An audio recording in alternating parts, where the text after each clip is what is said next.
Bem, a paz do Senhor Jesus, amém? Só ouvi a Isabela, amém? Amém. Queridos, nós vamos continuar nosso estudo no livro de Hebreus. Então eu já peço para você abrir a sua Bíblia no livro de Hebreus. Nós vamos ver o capítulo de número 2 nessa noite.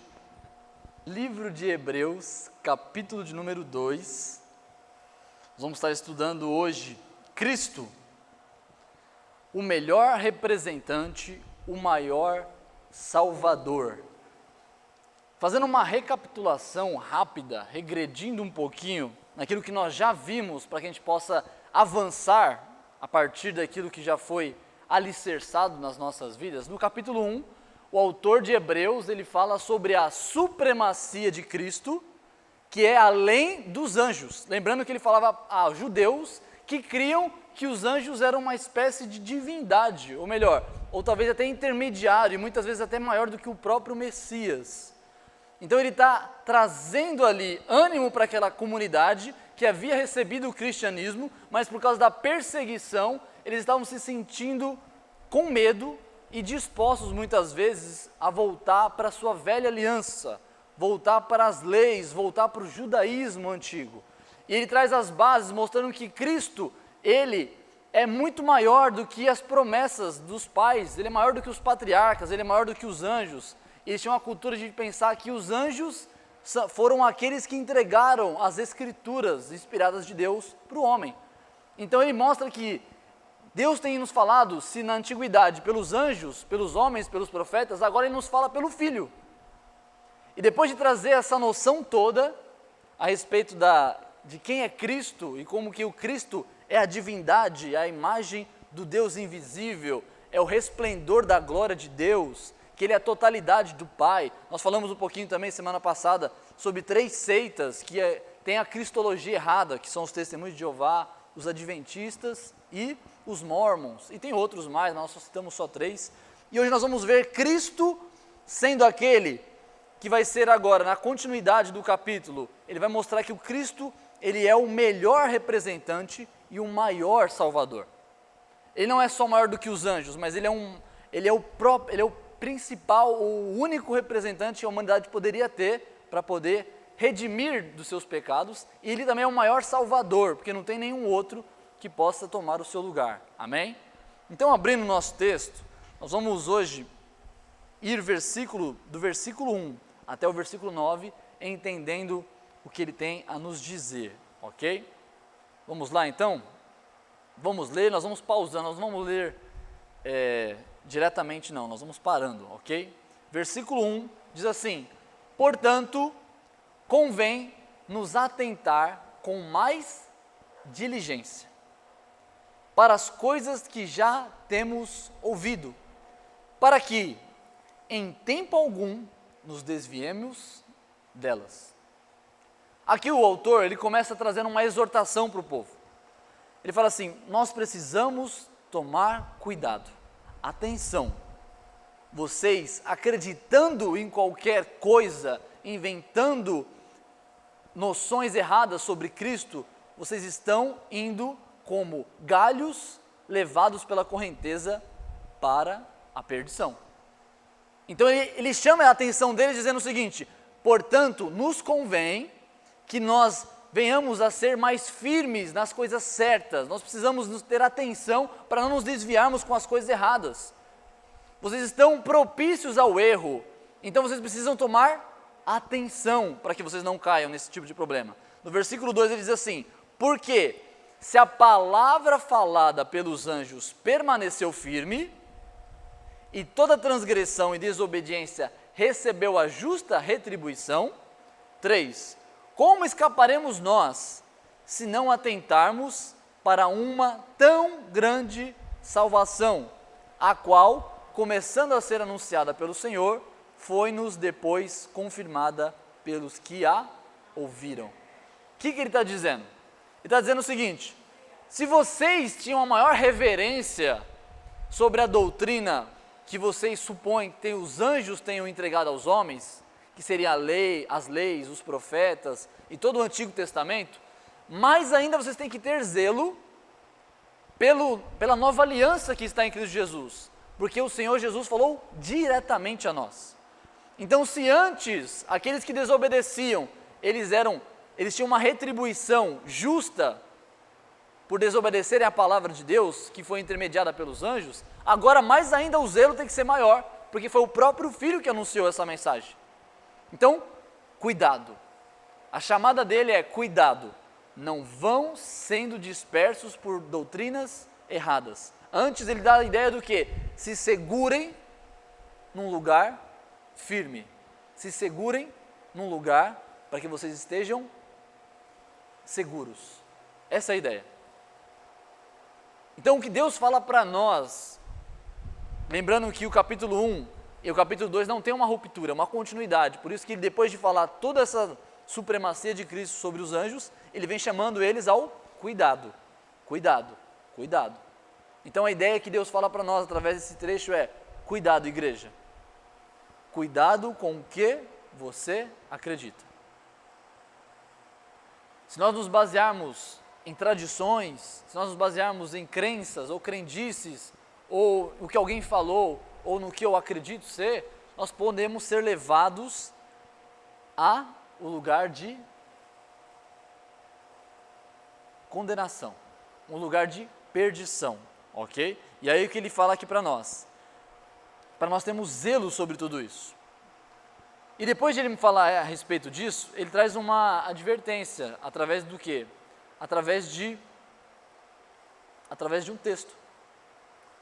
Ele diz o seguinte: falando sobre aqueles que trouxeram, veja o versículo 3, do finalzinho, foi nós depois confirmada pelos que a ouviram. Quem ouviu? Quem ouviu a mensagem do Evangelho? Foram os apóstolos. Eles são as testemunhas oculares do Evangelho de Jesus Cristo. Então ele fala a respeito desses apóstolos, ele fala assim: eles nos entregaram o Evangelho que eles ouviram diretamente da boca de Cristo. Então, como que nós sabemos que o que eles falam é verdade? E no versículo 4 ele fala: testificando também Deus com eles, por meio do quê? Por sinais e milagres e várias maravilhas e dons do Espírito Santo distribuídos por sua vontade. E aqui tem um porém que a gente precisa tomar muito cuidado com a informação. É verdade que os profetas do passado, eles eram homens de Deus que faziam milagres. Qual de nós não se lembra da história de Eliseu, por exemplo? Que fez o dobro dos milagres do seu mestre, que era Elias.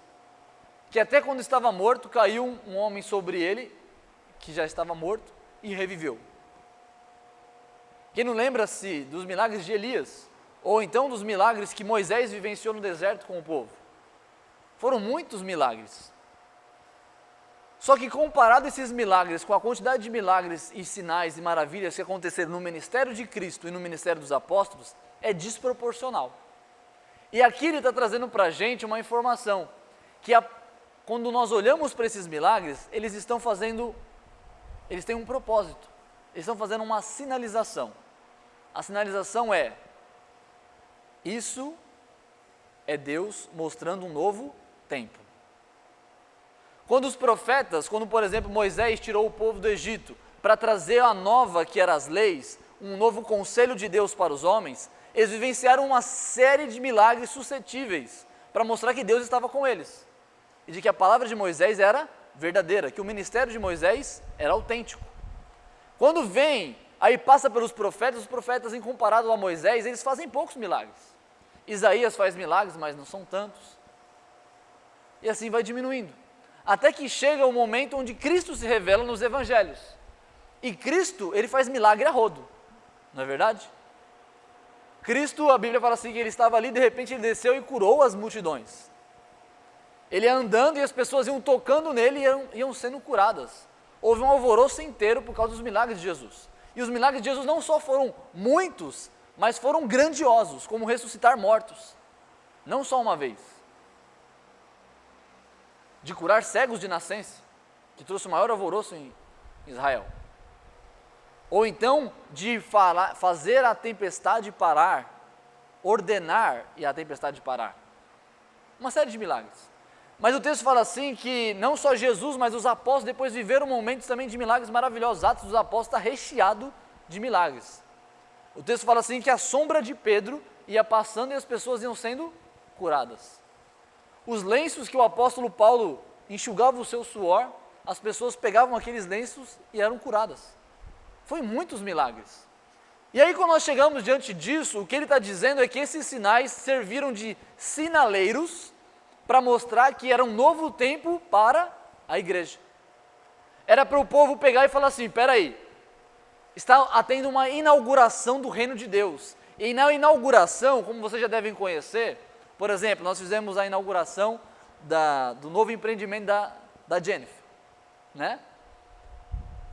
Como é que foi? Muito estruturado. Nós pensamos no quê? Qual que é a ideia? É chamar a atenção, não é? Quando nós fomos outro dia, eu e a Isabela, na comemoração da inauguração do Magazine Luiza aqui na cidade. Acho que muita gente ficou sabendo dessa inauguração, porque parou a rua, né? Eles interditaram a rua, colocaram brinquedos para as crianças pularem, escorregarem, fizeram promoções gigantes, né? Eu mesmo comprei uma fritadeira elétrica, que estava muito barato. Essa é a ideia. No caso da inauguração da Jennifer, teve comida de graça, né? Então são coisas que não acontecem sempre na inauguração para chamar a atenção, começam a acontecer, como por exemplo, doces de graça. Não é isso, Jennifer? Ou tem doce de graça todo dia? Não, é um dia especial. E na inauguração do novo período, da entrada da nova aliança que Deus faz com o povo, Ele inaugura com tremendos fogos de artifício, chamando a atenção para Cristo. São os sinaleiros mostrando a vinda de Cristo, mostrando que Cristo chegou, que é para os povos observarem e se atentarem a isso. Mas assim como não são todos os dias que tem doce de graça, assim não são todos os dias também, depois da inauguração, que vão ter milagres acontecendo o tempo todo. Então eles serviram do quê? Eles tiveram um propósito específico. O propósito era sinalizar a inauguração do novo tempo.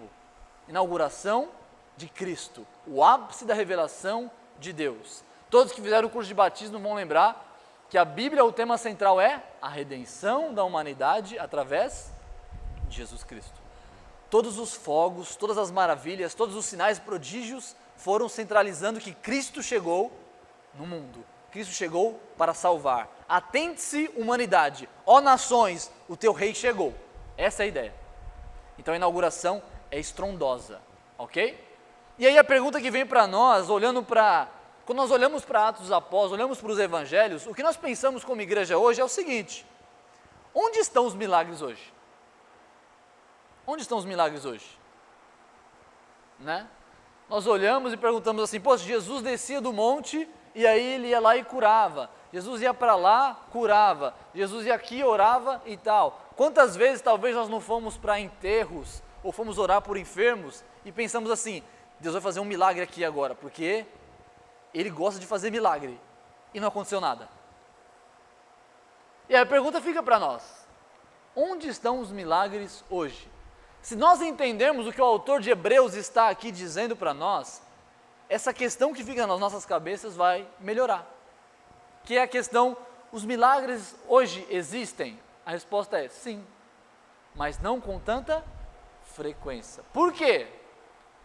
Porque os milagres já fizeram o seu objetivo.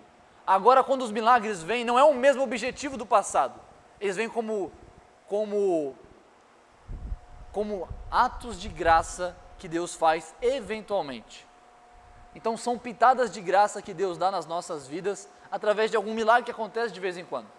Mas na vida cristã, por mais que seja nas histórias bíblicas, seja recheada de diversas histórias milagrosas, como o abrir do Mar Vermelho, o atravessar do povo, ou como parar a constelação toda para Josué terminar a batalha, ou então Jesus levantar Lázaro da morte.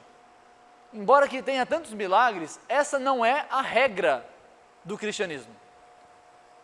O milagre continua sendo a exceção. O milagre não é o mover diário da vida do cristão, embora muitas igrejas preguem que o milagre é todo dia. milagre é milagre. Milagre é uma coisa que acontece nunca, de vez em quando, raramente, senão não seria milagre. Então nós temos que entender isso, entendendo que existe milagre sim hoje em dia, né? Essa imagem ilustra muito bem aí alguns milagres que Deus faz ainda hoje, cuida de nós, nos livra, nos dá saúde. Eu mesmo já vivenciei alguns milagres na minha vida, mas em 22, ou melhor, estou pensando que eu estou mais novo, olha só, em 25 anos de idade, eu posso contar talvez em uma mão só quantos milagres eu vivenciei, ou talvez nas duas, não mais que isso, porque milagres são exceção e não regra. O próprio autor de Hebreus, ele está dizendo o que para nós aqui nesse texto? Ele está dizendo o quê? Que ele ouviu dos apóstolos a mensagem do Evangelho, que foi demonstrado por eles através de prodígios, milagres e sinais. O que o autor de Hebreus, que foi inspirado pelo Espírito Santo, com tamanha sabedoria, está dizendo para nós? Que ele mesmo talvez não fazia milagres. Ele mesmo não produziu milagres, provavelmente. Porque ele está dizendo que os outros demonstraram o Evangelho com sinais, prodígios e maravilhas, e ele ouviu falar através dessas formas. Então o próprio autor, inspirado aqui pelo Espírito Santo, que viveu naquela época, ele não viveu aqueles milagres. Porque os milagres foram concentrados basicamente nos apóstolos. Foi para eles que Deus deu aquela promessa, a promessa de que eles irão no nome do Senhor e eles iriam fazer milagres, prodígios e maravilhas no nome dele. Não estou dizendo aqui, tirando a sua fé de que você não deve orar por milagres. Não, ore, o Senhor faz milagres sim, mas entenda que o milagre naquele contexto, ele teve um propósito. Sabe o que isso faz comigo e com você? Eu não sei você, talvez agora nesse momento você se sinta um pouco incrédulo ouvindo tudo isso, mas o que traz para mim, na verdade, me traz consolo saber disso. Porque eu não sei você, mas eu por muitas vezes fui desse tipo de crente que achava que milagre tinha que acontecer todo dia. E se o milagre não acontecia todo dia, a culpa não estava em Deus, a culpa estava em mim. Então era porque eu não tinha fé, ou porque eu não tinha o dom. Então isso me corroía por dentro. Eu sou um servo muito ruim, ou eu sou um servo muito ruim, ou não tenho fé suficiente. Mas na verdade é que Deus faz milagres quando Ele quer e conforme o seu propósito. Essa é a diferença. Então se nós entendemos isso, isso pode trazer no meu e no seu coração um descanso maior. Não depende o milagre da sua fé, o milagre não depende da sua vida com Deus, o milagre depende unicamente, exclusivamente de Deus e do seu querer. E no caso hoje, os sinais não são mais para que a gente venha constatar de que existe uma nova promessa para Deus. Hoje os milagres não autenticam mais a mensagem de Deus. Por quê? Porque já encerrou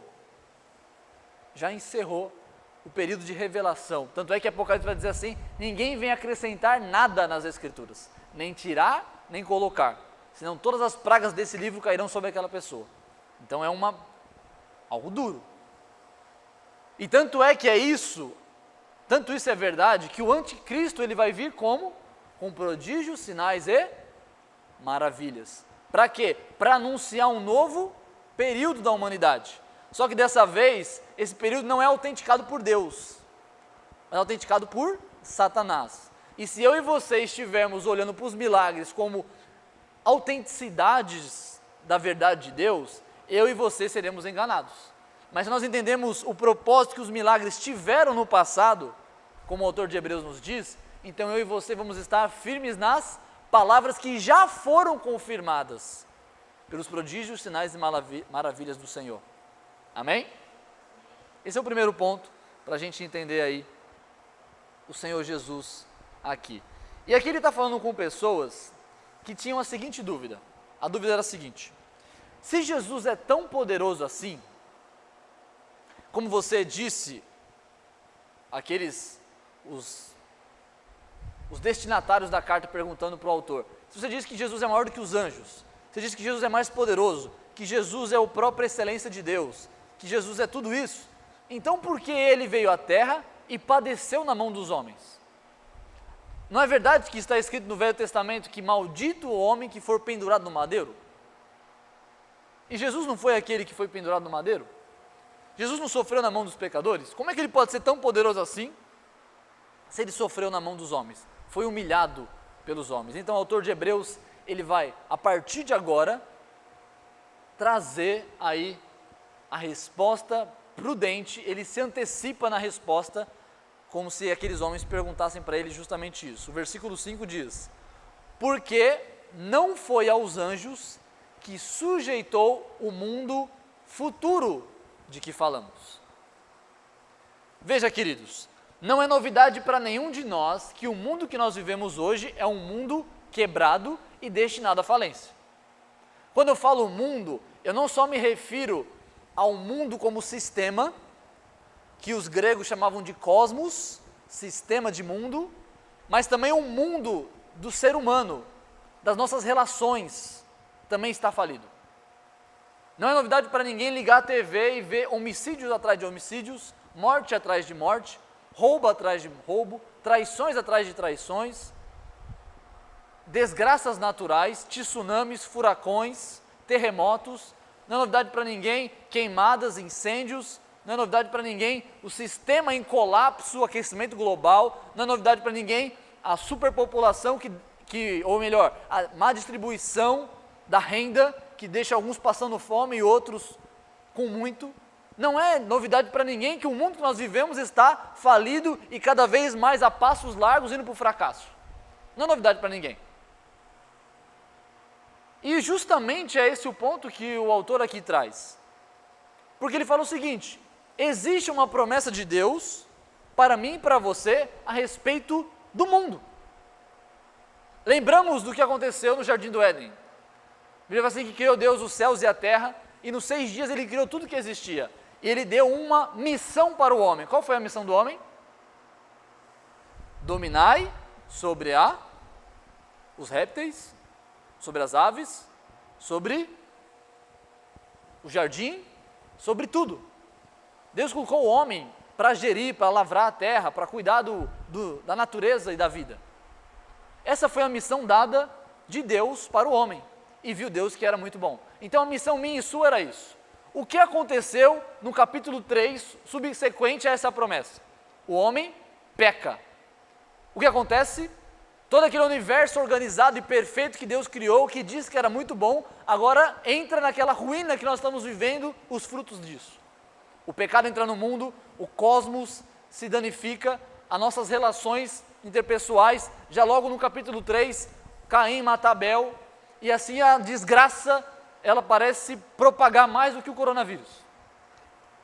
Vai embora, e chega até mim e você. Estamos nós aqui. Os efeitos da queda andam juntamente conosco, como se a gente não conseguisse diferenciar quem é nós e quem é a nossa sombra. Faz parte de nós. São os efeitos do pecado na minha mente e na sua mente. Nós chamamos de efeitos noéticos. Noéticos não tem a ver com Noé, tá? Vem de noema, do grego, que significa mente. Ou noesis, ato de pensar. Os efeitos da queda na nossa forma de pensar. Nós vivemos isso. Nós pensamos o que não deveríamos pensar, nós sentimos o que não deveríamos sentir, nós desejamos o que não deveríamos desejar, nós agimos e fazemos e tomamos decisões que não deveríamos tomar. São os efeitos do pecado que atingiu nós, o que nós chamamos também de depravação total. E aquela promessa que era para o homem cuidar do cosmos, agora o que acontece? O homem perdeu o controle de tudo. Não só perdeu o controle de como cuidar da natureza, da vida e da existência de forma correta, porque o pecado afetou tudo que nós somos e a forma como produzimos também, mas agora também o cosmos entrou em decadência e tudo que nós vemos o homem não consegue dominar mais a natureza. A natureza está descontrolada. Estamos aí há quase fazendo aniversário e o homem está tentando aí dominar um microscópio de um vírus. Não consegue. Se não conseguimos controlar um micro-organismo daquele, Como vamos controlar terremotos, tsunamis, maremotos, furacões? Está descontrolado. Mas aqui no versículo 5, eu falei todo esse contexto para você se situar. Ele diz o seguinte, mostrando aí novamente a superioridade de Cristo sobre os anjos, ele fala que não foi aos anjos que Deus deu e sujeitou o mundo inteiro. Sujeitou aqui é dominar. Lembra que o homem não consegue mais dominar? Ele fala assim que Deus não deu isso para os anjos. Ele deu isso para quem? Para mim e para você. Só que com os efeitos da queda, você imagina se você daria para um maníaco cuidar do seu filho. Teria coragem? Preciso de um babá. Chama um maníaco da pracinha para ele cuidar dos meus filhos. Tem coragem? Assim Deus também não tem coragem de deixar a criação dele na minha e na sua mão. Nós somos maníacos. O pecado nos atingiu de tal forma que a gente acha que é Deus. Não é isso? Construímos indústrias e fazemos aí catástrofes naturais de proporção e magnitude gigantescos. Criamos doenças, pestes, e quando não só não criamos, nós fazemos por nós mesmos, com a nossa própria mão, a desgraça alheia ao próximo.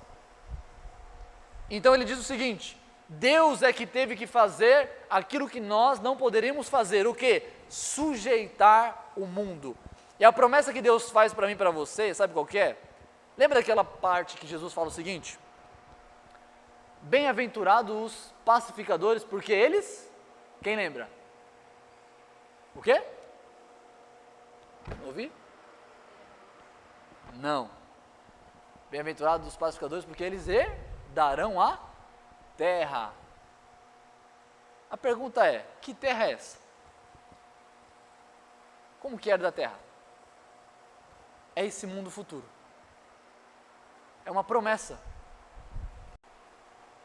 É a promessa que Deus nos dá da garantia, aquilo que nós chamamos de escatologia, doutrina das últimas coisas, do que vai acontecer no futuro, quando Deus redimir todas as coisas, lembra disso? Quando Deus tirar o pecado desse cosmos e transformá-lo, ou modificá-lo, ou fazer de novo, o novo céus e a nova terra.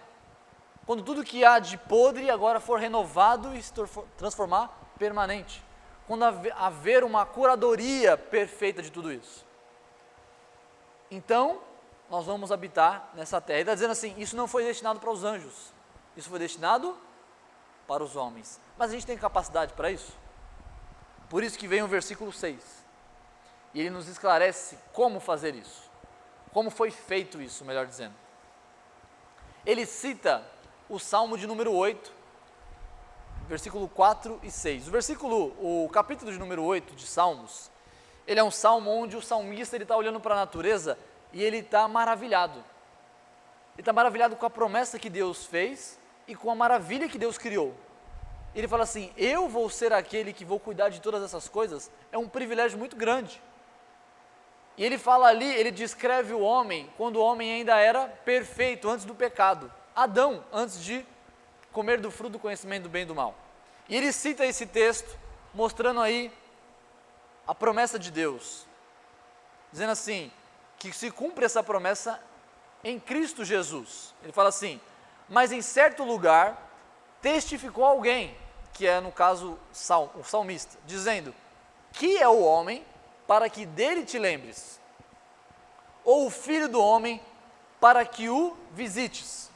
O que o homem tem de bom para Deus dar tanta atenção para ele, dar tanta glória para ele? E ele fica constrangido, dizendo assim, tu o fizeste um pouco menor do que os anjos, de glória e de honra o coroaste, e o constituíste sobre as obras de suas mãos. Veja, esse texto do Salmo de número 8, ele é muito curioso, sabe por quê? Porque os judeus nunca creram que o Salmo de número 8 era um salmo que falava do Messias. Os judeus não criam assim. Mas o autor de Hebreus, ele faz algo maravilhoso. Ele, inspirado pelo Espírito Santo, consegue enxergar algo que nenhum dos judeus tinham visto antes. Que esse homem aqui, ele não pode ser o homem natural, porque o homem natural não domina a natureza. Tem que ser o filho do homem. Quem é o Filho do homem? Jesus Cristo. Então ele diz, o Filho do homem, essa promessa de sujeitar toda a natureza, de dominá-la com sabedoria, força, entendimento, santidade, justiça, só pode ser cumprida por meio de Cristo, porque o homem se corrompeu, a natureza se corrompeu. O único que pode dar ordem para que a natureza fique no lugar que deveria estar é Jesus. E não é isso que acontece nos evangelhos? Está a tempestade a quase naufragar o barco, os discípulos estão aterrorizados, correndo para um lado e para o outro, batendo cabeça um no outro. De repente eles chamam a Jesus, acordam. Jesus não fica muito contente, mas Jesus se levanta, vai e com uma palavra diz, aquieta-te. E o mar, e as ondas do mar e o vento se calam. Ora, não é Jesus que chega para Pedro, depois que Pedro está preocupado, como vamos pagar os impostos? Não é Jesus que fala assim, vá até o mar, pesque um peixe, e dentro do peixe vai ter uma moeda que você vai pagar os tributos? Jesus domina os peixes. Jesus domina a natureza. Poderíamos dar outros exemplos aqui. Não é Jesus que anda sobre as águas, quebrando todas as leis da física e sujeitando elas a si? É Jesus. Jesus é o único que pode cumprir o que esse texto fala, a promessa desse texto. O Filho do homem fazendo aquilo que o homem não consegue fazer mais, por causa do pecado. Somente aquele que é santo, somente aquele que não foi com o pecado e não foi influenciado pelo pecado, consegue fazer e consegue cumprir a missão. A missão qual? Dominai os peixes, as aves, a terra. Dominai toda a criação. Está na mão do homem. Então Jesus veio fazer o quê? Ele veio representar a mim e a você. A missão que eu e você falhamos, Jesus veio cumpri-la. Eu e você falhamos. E falhamos feio. Não é aquele que não cumpriu as ordens, não é o mordomo que não cumpriu as ordens do seu patrão, é aquele que destruiu a casa. Então Jesus vem e cumpre. Só que Jesus, para fazer isso, o texto fala assim, tu o fizeste um pouco menor do que os anjos. E aqui vem uma dúvida, uma pulga atrás da orelha. Espera aí, que Jesus se fez homem, nós sabemos. Mas o autor de Hebreus não estava argumentando até agora, insistindo que Jesus é maior do que os anjos? E se esse texto diz que essa promessa se cumpriu em Cristo, e esse texto está dizendo que esse homem é um pouco menor que os anjos, o que está acontecendo então? Uma contradição? Não. A melhor tradução aqui para a gente entender, tu fizeste um pouco menor do que os anjos, é mais ou menos assim, seria, por pouco fizeste menor do que os anjos. A intenção é temporal, de que de fato Jesus teve um tempo em que ele se sujeitou a ser menor do que os anjos. Como? Na sua natureza. Filipenses 2,6 vai dizer o que para nós? Quem lembra o que está escrito em Filipenses 2,6? Que sendo em forma de Deus, não teve por usurpação ser igual a Deus, mas esvaziou-se a si mesmo, tomando a forma de servo, fazendo-se semelhante aos homens, e achado na forma de homem, humilhou-se a si mesmo, sendo obediente até a morte, e a morte de cruz.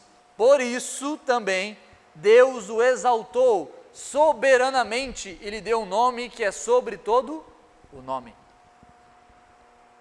É verdade que houve um lapso de tempo onde Cristo voluntariamente se entregou a ser uma natureza completamente homem, completamente Deus, e por isso, como homem, ele foi um pouco menor do que os anjos. Ele foi sujeito a autoridades. Ele foi sujeito ao serviço dos anjos. Ele teve necessidades. E aqui está uma coisa muito interessante que eu e você precisamos entender e que eu acredito que se nós compreendemos nessa noite, vai ser uma das coisas mais belas que você vai saber sobre Jesus Cristo. Sabia que existe uma coisa que Deus, sendo onisciente, Ele não sabe? Sabia que Deus, sendo a totalidade de tudo, tem uma coisa que Deus nunca experimentou? Sabia que Deus tem coisas que Deus sabe a consequência delas, mas não sabe o sabor delas? E antes de eu dizer o que é, vou dar a pista. A Bíblia fala assim que o salário do pecado é a morte. Porque todos pecaram e destituídos estão da glória de Deus. Que o pecado gerou a morte, ok? Então a morte, ela tem poder sobre quem não tem pecado? Não. Nunca existiu morte, até que veio o pecado. Em outras palavras, o que nós estamos dizendo é que Deus não sabe o gosto do que é morte. Por quê? Porque Deus não tem pecado. Deus não sabe o que é dor. Sabe por quê? Porque Deus não tem pecado. Ou melhor, eu vou falar no passado, que eu estou falando no presente, mas eu vou falar no passado. Deus não sabia o que era angústia. Sabe aquela angústia que você tem? Deus sabe o que ela significa, sabe qual que é a causa, sabe como se livrar dela, sabe tudo dela, mas não sabe o gosto. Tristeza, Deus não sabe o que é tristeza. Deus é plenamente feliz. Quem lembra do curso de teontologia vai lembrar. Jesus é completamente feliz. Não tem altos e baixos igual nós. Deus não tem frustrações. Tudo isso é consequência do quê? Do pecado. Deus não sabe o que é necessidade. Sentir necessidade, Deus não sabe. Por quê? Porque Deus é perfeito. Mas eu e você somos experts nessas coisas, não é? Se eu perguntar para você o que é angústia, você escreve um livro. Não é verdade? Se eu perguntar para você o que é dor, você vai fazer uma dissertação bem elaborada, não é verdade? O que é perder alguma coisa importante, você vai saber. Porque nós somos insuficientes. Agora Deus não é. Mas sabe o que é a graça de Deus? A graça de Deus não é do tipo assim, eu te convido para ir na minha casa saborear algo bom, e você abre mão de estar na sua casa, que é boa, para saborear algo que é bom na minha casa. Não é isso que Deus fez. Sabe o que Deus fez? Estando suficientemente bem, pleno, perfeito, contente, feliz, sem dor, Ele se sujeitou a ser como eu e você e saborear as consequências do pecado. Deus conheceu o sabor das consequências do pecado quando Ele se fez homem. Sabe o que significa isso? Deus entende a sua dor de cabeça. Deus entende a sua frustração. Deus entende a sua dor. Não só porque Ele é onisciente, mas porque Ele provou. Se fez em forma de homem para sofrer as consequências do pecado. Ele em si nunca pecou, mas Ele se sujeitou um pouco menos que os anjos para poder representar a mim e a você. Sabe de que forma? Não na teoria, na prática. A Bíblia fala assim que Ele era homem de dores. Jesus era um homem de dor, experimentado nos trabalhos, que levou verdadeiramente sobre si a nossa angústia, levou verdadeiramente sobre si a nossa dor, levou as nossas enfermidades, levou sobre si todo o nosso pecado. Jesus se colocou no nosso lugar. Sabe por quê? Porque Adão, eu e você e toda a humanidade erramos na missão que Deus nos deu. E precisávamos de alguém que acertasse, porque estava tudo descontrolado. Está tudo desfeito, está tudo corrompido, está tudo tendendo ao pior. Então Jesus vem, sente as dores do pecado, para poder representar de forma plena e perfeita. Por isso, no capítulo 1, ele fala sobre a divindade completa de Cristo. No capítulo 2, que nós estamos estudando, ele fala da completude da humanidade de Cristo. Cristo soube tudo o que é ser humano. Ele não soube só na teoria. Ele soube tudo, em todos os aspectos, de todas as formas. Ele se fez homem. E nesse ato de se fazer homem, Ele pôde nos representar. Sabe por quê? Porque por mais que ele sentiu o gosto do pecado, ele não pecou. Então ele poderia nos representar, sabe como? Como alguém para levar o nosso pecado. Alguém para ser punido pelo pecado. Não dele, o nosso. Essa é a grande questão. Esse é o grande fundamento de tudo isso. O fundamento da vinda de Cristo em se fazer homem. A pergunta que os judeus estavam fazendo: se ele é tão poderoso, por que ele veio sofrer então? A resposta é: ele veio sofrer por causa de você, por causa de mim, por causa de nós, pelo que fizemos e pelo que não cumprimos. Ele veio cumprir. Se Adão falhou, Jesus acertou. Por isso, a consequência disso é que foi lhe dada toda a autoridade nos céus e na terra. Toda a soberania foi dada a ele. É o que o versículo seguinte vai dizer: todas as coisas lhe sujeitaste debaixo dos pés. Agora Cristo não está mais num lugar de sofrimento. Nesse lapso de tempo, onde ele foi um pouco menor do que os anjos, do período do seu nascimento até o período da sua morte, a partir do momento da ressurreição, Cristo agora tem um nome sobre todo nome. Agora Cristo é exaltado. Agora Cristo, ele não é mais. Agora Cristo é o que o capítulo 1 de Hebreus diz. O maior que todos. Não importa. Maior do que Moisés, maior do que as leis, tudo representava e apontava para ele. Ele é o Senhor dos senhores e é o Rei dos reis. Todas as coisas lhe foram sujeitas. Agora você imagina, ele está reinando. Ora, visto que lhe sujeitou todas as coisas, nada deixou que não esteja sujeito. Não tem nada que não esteja sob o poder dele. Jesus domina sobre tudo. Sobre tudo. Ele tem todo o poder, ele é soberano. Mas agora ainda não vemos que todas as coisas lhe estejam sujeitas. E aqui está um mistério, mas um dos mistérios. Nós já falamos do mistério da união hipostática de Cristo, falamos sobre o mistério da Trindade, e agora nós vamos falar sobre o mistério do já e do ainda não. O texto é enfático e em duas partes. Ele é enfático em descrever Cristo já, agora, reinando e triunfando como soberano sobre todas as coisas, comandando os céus e a terra, e as nações. Mas ainda não, como diz o versículo 5, no mundo futuro. Então ele já reina, e é um mistério do já e do ainda não. Cristo já reina, Cristo já é com autoridade suprema, ungido por Deus como aquele que sujeita todas as coisas, está sentado no alto e sublime trono, aquele que Estevão viu de pé do lado do Pai para recebê-lo. Cristo já está entronizado, mas ele marcou uma data para manifestar isso na nossa realidade. Para manifestar isso, vamos colocar assim, fisicamente. O reino de Cristo ao mesmo tempo é agora e ao mesmo tempo é do futuro. É do já e do ainda não. Entende esse mistério? Entende, você não vai entender, porque senão não era mistério.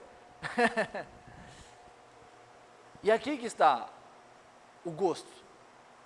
O gosto é que Cristo não separou o mundo futuro, aquele que vai ser eterno, bom, regido por um Deus bom, regido por Cristo, que vai nos delegar novamente a nossa função, mas agora sem pecado, sem corrupção, agora sem essa nossa tendência ao pecado, agora sem nada disso que não nos deixa dominar a natureza, mas pelo contrário, ainda ficamos refém dela muitas vezes. Mas agora, por meio de Cristo, Ele destinou para mim e para você. E quem garantiu isso para mim e para você foi Cristo, quando se fez homem e levou sobre si as nossas dores. É justamente isso. Por isso que ele diz assim: mas agora ainda não vemos que todas as coisas lhe estejam sujeitas. Elas estão, mas ainda não vemos. Em outras palavras, esse mistério está localizado mais em nós do que na realidade. O problema de nós não conseguirmos ver que já estão sujeitas está em nós. Nós não conseguimos ver. Já é real, mas nós não conseguimos ver. Esse é o problema. Por isso que fica um mistério. Para nós cremos, mas para a gente também saber. Saber e crer.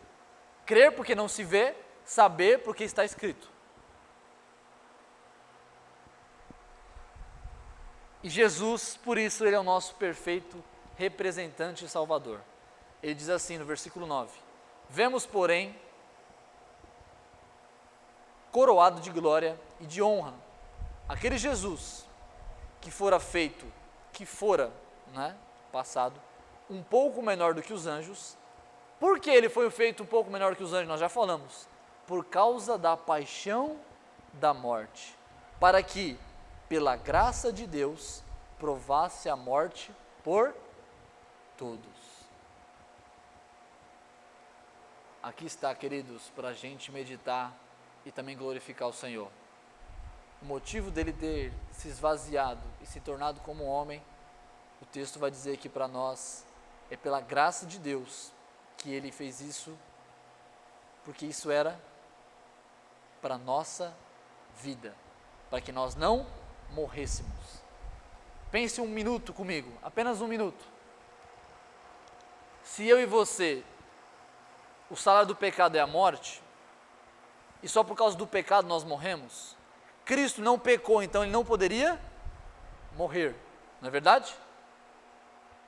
Quem não tem pecado não morre. Agora, se verdadeiramente ele morreu, sabe por que é? Porque ele levou o pecado, senão ele não morreria. Agora, por outro lado também, se ele morreu e não levou o seu pecado, então ele morreu como um justo, então você é culpado.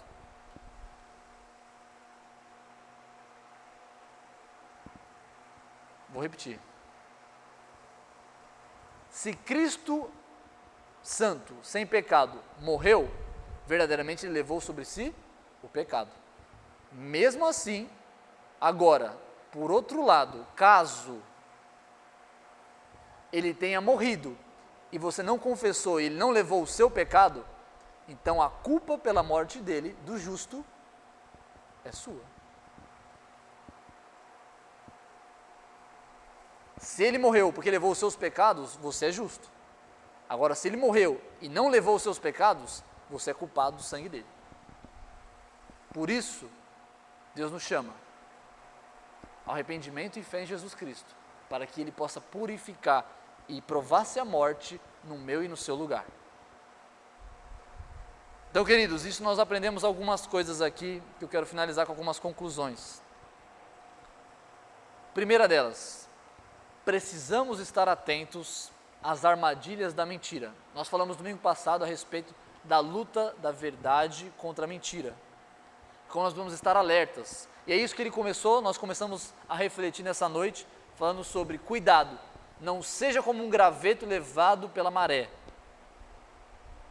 Esteja firme na doutrina de Deus. Não se perca nisso. Precisamos estar atentos. Segundo, devemos nos apegar com força na verdade. O que é a verdade? A palavra do Senhor. Terceiro, os sinais, as maravilhas, os prodígios apontaram para Cristo e a sua doutrina. Esse era o grande propósito dos milagres, prodígios e maravilhas. Por isso que eles eram e foram tão presentes no passado e não são tão presentes hoje no presente.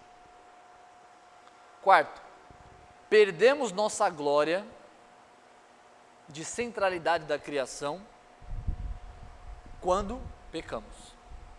O pecado tira toda a nossa dignidade. O pecado nos fez perder o controle e perder a missão que Deus tinha nos dado. O pecado nos faz perder o propósito. Muitas vezes a nossa angústia, muitas vezes não, completamente, nossa angústia é fruto do pecado, queridos. Como eu disse, não só a angústia, a tristeza, a dor, a morte, tudo isso é consequência do pecado. O pecado tira a humanidade do ser humano. E é por isso que nós precisamos de Jesus, porque Cristo resgatou nossa dignidade e autoridade.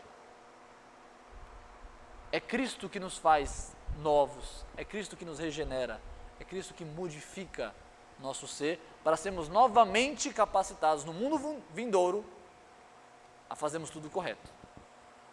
É Cristo, porque Ele experimentou a nossa dor, para que nós não vivêssemos a condenação que Ele vivenciou. Mas tem uma coisa que Jesus sabe muito melhor do que a gente. Agora que Ele sabe aquilo que Ele não sabia, vamos colocar dessa forma, Ele sabe uma coisa que a gente não sabe: o gosto da condenação. Jesus sabe. Não queira sentir o gosto da condenação. Ele viveu para te trazer a mensagem: creia em mim. Aquele que crê em Jesus Cristo, confessar, será salvo. Mas quem não crer, já está condenado. Então, cuidado. Cristo reina em seu trono, mas ainda não se manifestou. Não se manifestou aos nossos olhos o reino de Cristo. Por isso que Ele marcou um dia com a sua vinda gloriosa. Naquele dia, então, Jefferson, segura aquela porta ali que ela vai bater. Não se manifestou ainda aos nossos olhos, mas virá. E é por esse dia que nós devemos esperar com alegria. Alegria no quê? Que Cristo já deixou para nós a promessa e a realização dela. Por mais que nós não vejamos, ela já é concreta, já é existente. Amém? Outra coisa, a nossa esperança está na chegada do Filho com o seu reino. Jesus nos representou em totalidade e perfeição. Por isso, temos a certeza da salvação. Se Cristo te representou, você pode ter certeza da salvação. Não precisa ter dúvida.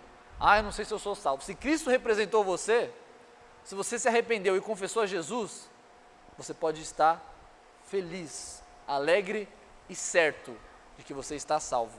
Porque Ele te representou, porque Ele foi 100% não só Deus, mas 100% homem, para representar e sentir as nossas dores e levar sobre si. E por último, Jesus entende todas as nossas dores e angústias, pois levou sobre si todas as consequências do pecado, que antes não conhecia, e tudo isso por amor. Amém? Vamos abaixar nossa cabeça, vamos agradecer a Deus por essa palavra, por esse ensino, que Ele possa constranger os nossos corações e despertar a nossa fé em depositar nele toda a nossa confiança da nossa salvação. Senhor maravilhoso, bendito és Tu, Senhor. O Senhor que nos, saindo do Seu trono de glória, Senhor, nos deu o Seu melhor, nos deu o Seu amor e morreu no nosso lugar. Nós somos gratos, Senhor. Obrigado por nos representar de forma completa, Senhor.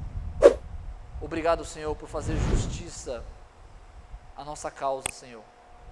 Obrigado por se doar a nosso favor. Abençoa, Senhor, no nome de Jesus, nossos corações que são afetados pelo pecado e por isso, Senhor, muitas vezes somos ingratos, muitas vezes somos, Senhor,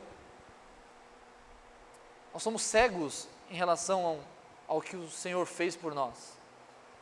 Somos ingratos, somos surdos, Senhor, somos mudos, somos inativos, porque o pecado, Senhor, em nós nos levou para uma ruína tão grande, Senhor. Mas graças ao Senhor, obrigado por tudo isso. O Senhor nos deu um novo lugar, o Senhor nos deu uma nova natureza, o Senhor nos deu uma garantia, o Senhor nos deu um futuro certo, o Senhor nos deu, Pai, porque o Senhor é bom, porque o Senhor é digno, porque o Senhor nos representou completamente. Obrigado, Senhor. Nos ensina a ter essa consciência de tudo isso que o Senhor fez por nós, para que possamos permanecer gratos por tudo que o Senhor faz e fez, no nome de Jesus. Amém e amém.